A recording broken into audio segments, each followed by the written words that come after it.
essas eleições de 98, elas vão ser um momento decisivo para o Brasil dizer o que é melhor. A privatização ou a estatização. Porque no final do primeiro mandato de Fernando Henrique Cardoso, ele faz uma coisa completamente a contragosto, mas que tinha a ver com o seu pensamento ali agora, com seus novos amiguinhos Tony Blair e Bill Clinton, que era a privatização, sobretudo, do sistema telefônico. Telesp, Telerge, assim por diante. Esse sistema inteiro ele é privatizado, ali no começo de 98. O discurso do PT foi mais do que apocalíptico, quer dizer, ele acreditava que o pobre não teria mais telefone. O problema o pobre não tinha telefone. Era um discurso, era um não problema, uma coisa no qual o PT é hiper especialista até hoje.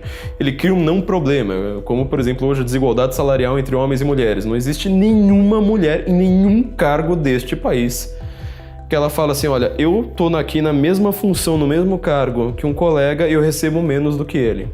Nenhuma, não existe isso. A lei não permite isso. Mas ele tá lá falando o tempo todo disso. Naquela época ele fez a mesma coisa, ele criou um não problema. Ele falou assim, nossa, o pobre não vai ter telefone. Mas o pobre não tinha telefone.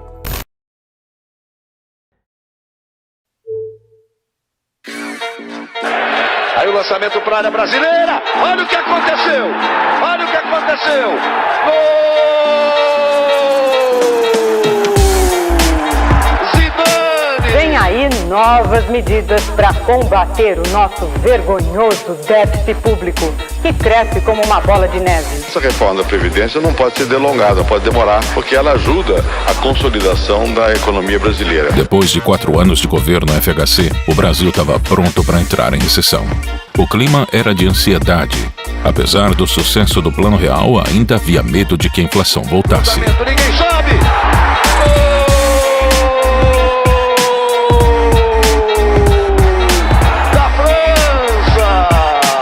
A batalha não seria entre candidatos, mas entre a crise e o real. A população ia eleger o candidato que passasse credibilidade e capacidade de lidar com a recessão. No dia 4 de outubro de 1998, o Brasil decidiria mais uma vez entre os dois mesmos números da última eleição, o 13 de Lula ou o 45 de Fernando Henrique.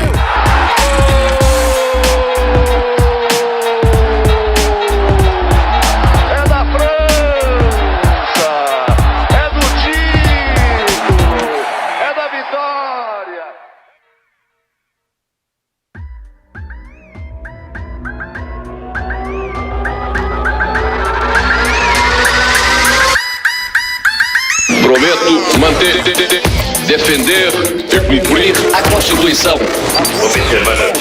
Promover o bem geral.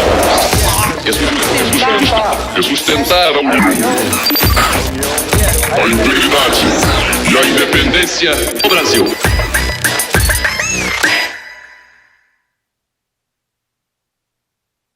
A declaração é do presidente Fernando Henrique Cardoso e foi feita no primeiro dia da visita dele à Suíça.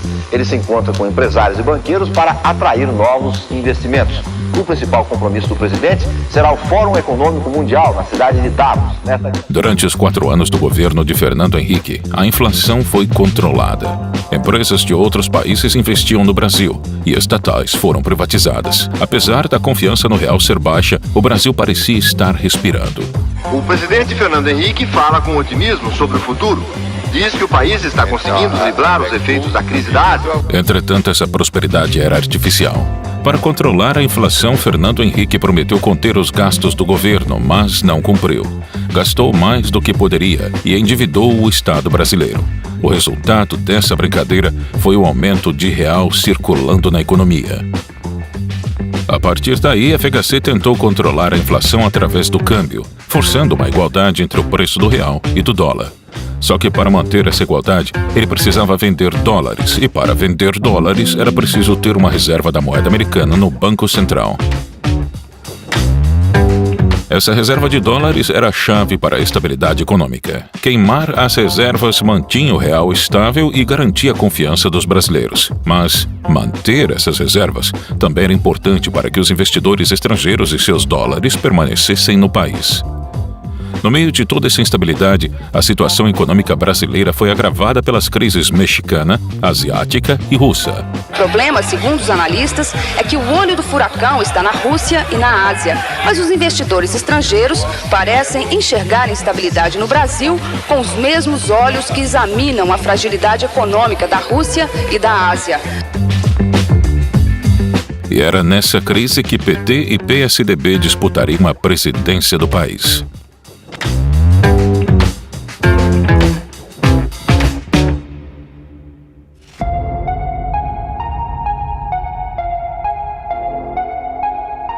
Você sabe que é possível crescer sem inflação. Está na hora de um governo corajoso, que faça a reforma agrária de verdade e que não aceite um brasileiro sequer com fome. O discurso de Lula era cansativo. Era a terceira eleição que o revolucionário socialista gritava as mesmas propostas: revolução agrícola e social e reforma trabalhista. E dessa vez, Brizola, seu antigo adversário, estava do seu lado concorrendo a vice-presidente. Fernando Henrique usou mais uma vez o Plano Real como carro-chefe de sua campanha. Para ele, a fuga de dólares e a recessão brasileira eram em decorrência da crise internacional. É um problema sério e que se agravou bastante por causa da crise da Ásia. Até a crise da Ásia, outubro do ano passado, nós estávamos vendo o Brasil com 4% de crescimento, economia estável na moeda. Os eleitores temiam que a crise significasse a volta da inflação e clamavam pela permanência do presidente, já que ele havia demonstrado competência para terminar com a inflação em 94. Ciro Gomes corria por fora na terceira via, mas ele não teve espaço. Suas propostas focaram no desemprego e na mudança de estratégia para sair da recessão. Não entrou em grandes detalhes e ligou sua campanha à sua experiência administrativa em outros cargos políticos no Ceará.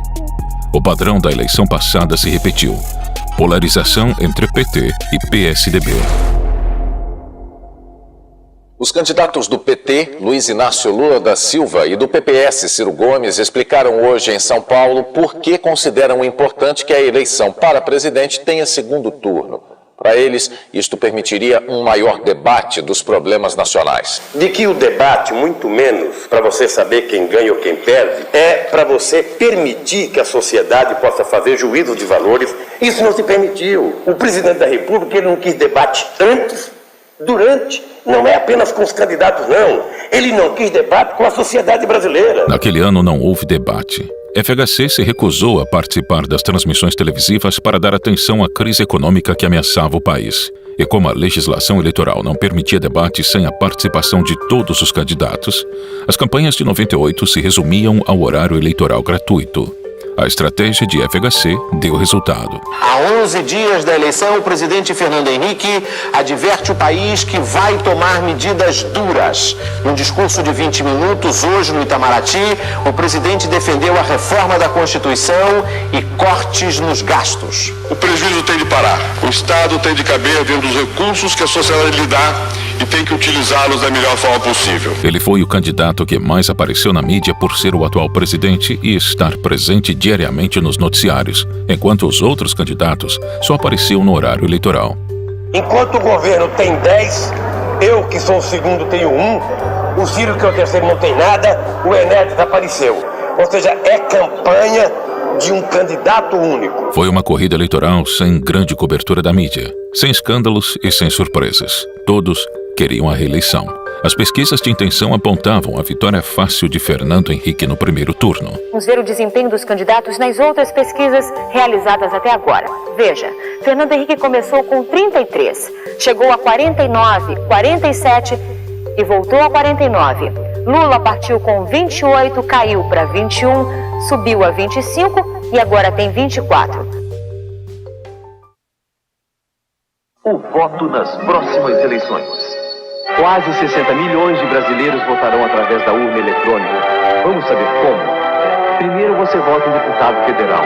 Digite o número do candidato. 4 algarismos. Aparece na tela número, nome, voto e o partido. Você confirma o voto apertando a tecla verde. Depois deputado estadual. Em Brasília é deputado distrital. São 5 algarismos. Você tecla confirma. Tudo certo e você confirma. Tecla verde. Você votou e fortaleceu a democracia.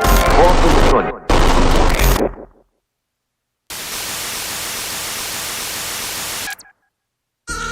O eleitor que reelegeu Fernando Henrique com mais de 53% dos votos não apareceu para a posse. Ao pé da rampa do Congresso, o presidente e o vice são recebidos pelos presidentes do Senado, Antônio Carlos Magalhães, e da Câmara, Michel Temer.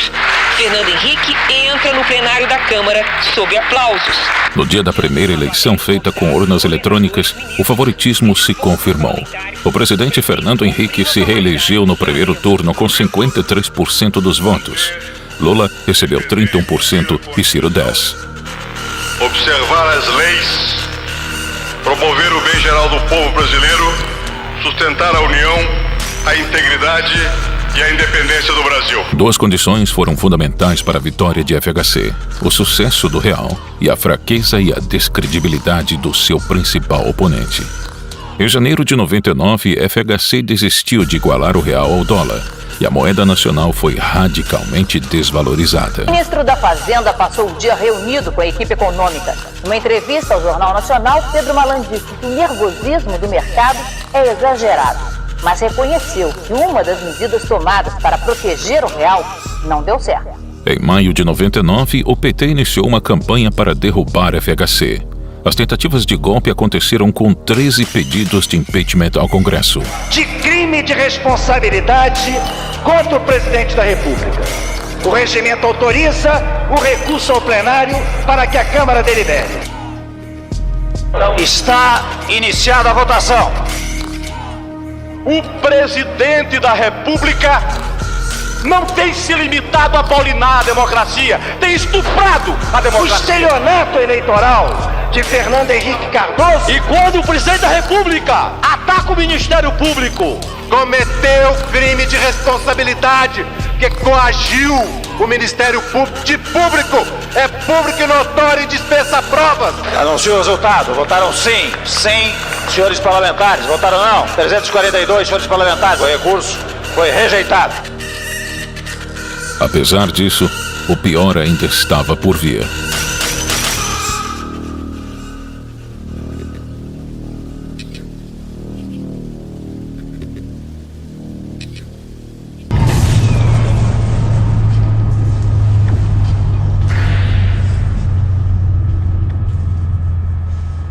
Na noite de quinta-feira do dia 11 de março de 1999, mais de 50 milhões de pessoas ficaram sem luz.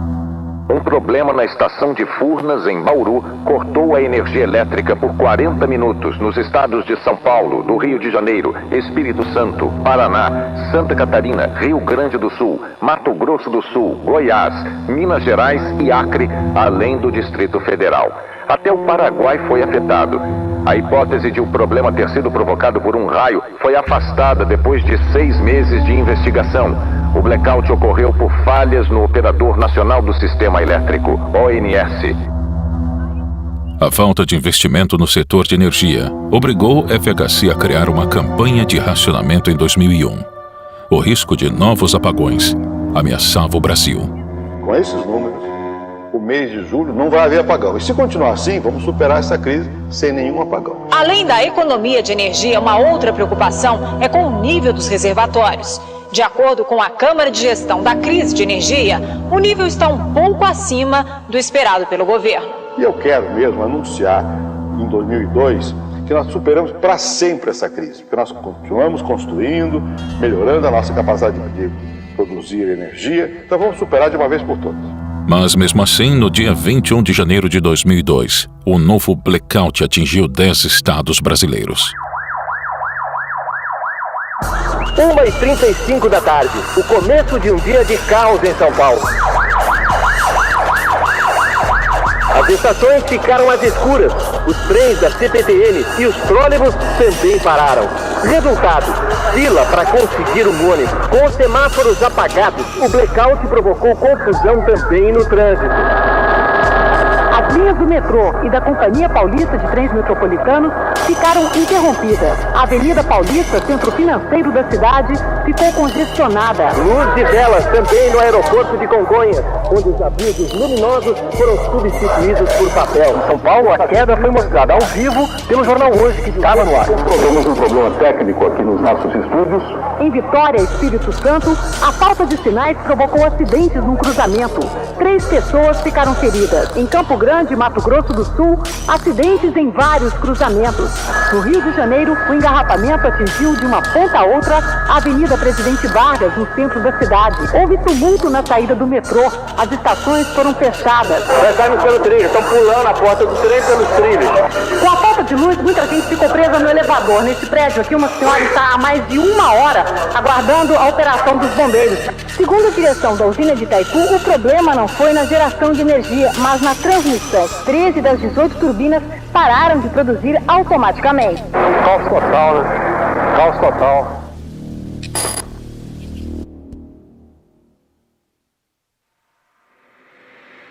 No segundo mandato de FHC, a recessão econômica se agravou com a crise mundial.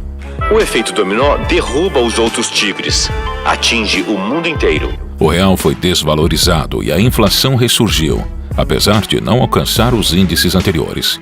O Brasil teve de recorrer ao FMI para conseguir empréstimos. Com a crise batendo na porta mais uma vez, a popularidade de Fernando Henrique diminuiu drasticamente e ele já não poderia concorrer novamente em 2002.